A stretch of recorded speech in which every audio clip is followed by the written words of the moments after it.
Hey guys, it's Hannah from Better Lettering, and today I wanted to show you how to make a really cool greeting card using the Tombows as a watercolor and just a black outline. So the first thing that I'm using is the Nina Classic Crest 80 pound and 216 GSM cardstock paper. It's very smooth. This is actually my first time using it, but it worked really well for what I did today.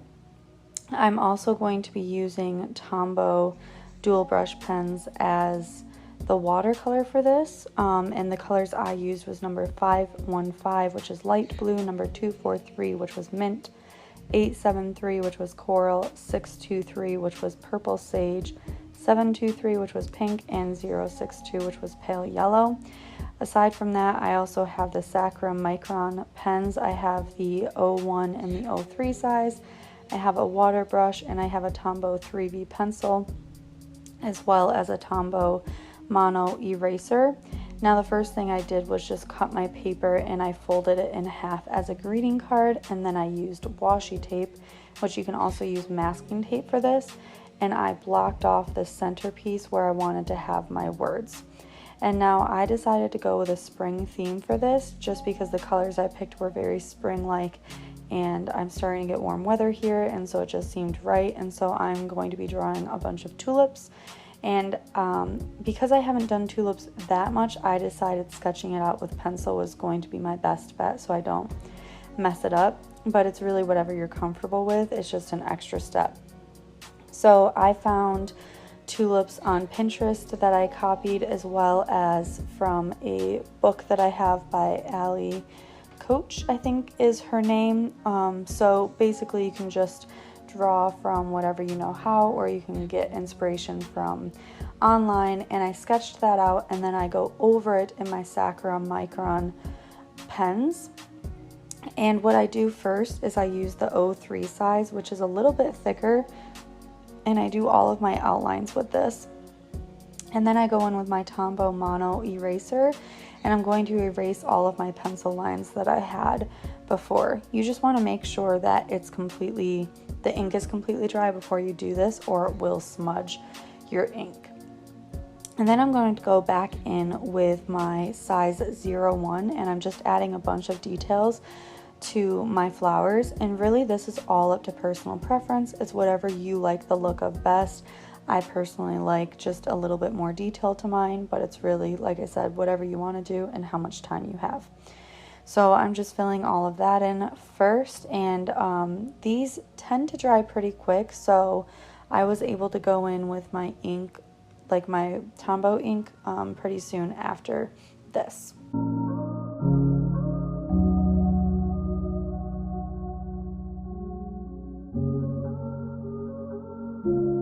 One thing I did not mention that you will need is something that's like plastic or glass that you can put your ink onto. So I'm just using an old palette. It's like a watercolor palette. And the thing that I'm doing is I'm laying down color onto the palette, and then I take up my water brush, and the water brush has water in the barrel. You just squeeze it to get water down. So the tip is already pretty wet, and I just pick up my ink with my water brush and I lay it down on the paper where I want it. I also wanted kind of a messy look. I didn't care if the color got outside of the lines. It was really just to kind of fill it in. And it's kind of hard to see this green color on camera, but it was really pretty. It's called mint, so it was really, really light, but you can choose whatever colors that you want for this. I just decided to give you the suggestions of what I used in this if you liked that. So then I'm laying down my pink color in this palette as well. You just draw on the palette and it lays ink down. It's probably also kind of hard to see in this video, but there is ink in the palette. You can use a glass plate, you can use like a plastic container. It's really, even a plastic baggie. You can use a plastic baggie. So and then you go back in with your water brush and you just start painting wherever you want. You can really see this purple color. If you're really good at like shading and stuff, you can just add more color to certain areas to get really cool shades. I also wasn't too concerned about this, but I do love how this turned out. And I started with a lighter blue, but I was having a lot of trouble picking up the colors of some of these. So like the really light blue and the really light purple I initially chose, I actually went back in and chose a darker one of those two, and it worked much better for me. So it's really just kind of trial and error, or you can just test it out on a separate piece of paper before you try what I'm doing. So I went in with a different color purple, and that seemed to show up a little bit better for me. And I'm just kind of alternating a bunch of different colors for all of my different tulips. And so this was the same thing where the blue was just a little bit too light, so I decided to go in with a darker blue. And that showed up very well. And this is a super easy process, especially if you don't have traditional watercolors at home. You can use the Tombow dual brush pens because they're water based. You can also use Crayola markers if you don't have the Tombow pens, but it just still creates the look of a watercolor. The colors I chose were very soft because it was a pastel color palette. You can see I also am adding some yellow to these tulips as well.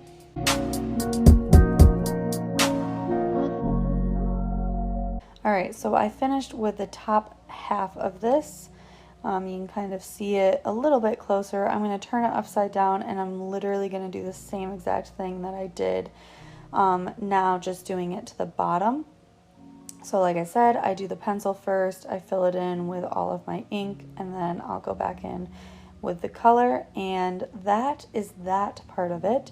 And then you can just take your washi tape off. If it's good washi, it should come right off without damaging your paper at all. And then I decided to actually draw first with another sakura micron. I just drew a line on the top and the bottom to kind of separate it more. It looked better that way in my opinion. And then I'm also now going to just write on the front of the card, and a really cool thing that you can do with this as well is you can letter if you know how. So I just chose another color. I think this one was the coral color that I chose, and I just started lettering on it, and I wrote the words "thinking of you." You can add whatever you want. If you wanted to fill this whole thing up with florals, that's completely fine as well. I just wanted to give you a few different options of what you can do. And then if you don't know how to letter, you don't even have to do this part. You can do faux calligraphy. You could just, you know, write whatever you want in pen or anything like that. But I just decided to try to use the Tombows as much as I could in this instance. And so this is where I'm now blocking off the top and the bottom with my Sakura Micron pen. And then I'm also going to go back in and outline my letters because it was a really light color that I chose, and I wanted it to pop a little bit more, and so that you could read it a little bit better. Like I said, it's totally up to you and whatever your style preference is, but that was what I chose to do. And then that is just about it. It's super easy, super simple. You don't really need that many tools for this. You don't even need to use the paper that I used. You can use a normal cardstock or whatever, but this was just something I was testing out. It is a little bit on the pricier side, so I would just suggest using whatever you have lying around. If you don't have Tombows, use some other water-based marker, but have fun with it, be creative with it. Find cool designs that you like or whatever. You could do it for Valentine's Day, you could do it for birthdays, draw balloons, draw hearts, draw whatever you want to draw. And it's just a heartfelt way to give someone a nice handmade card.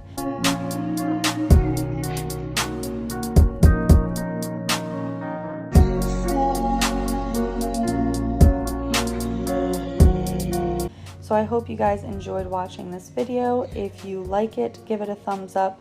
Subscribe to my YouTube channel for more content like this in the future. Thanks for watching.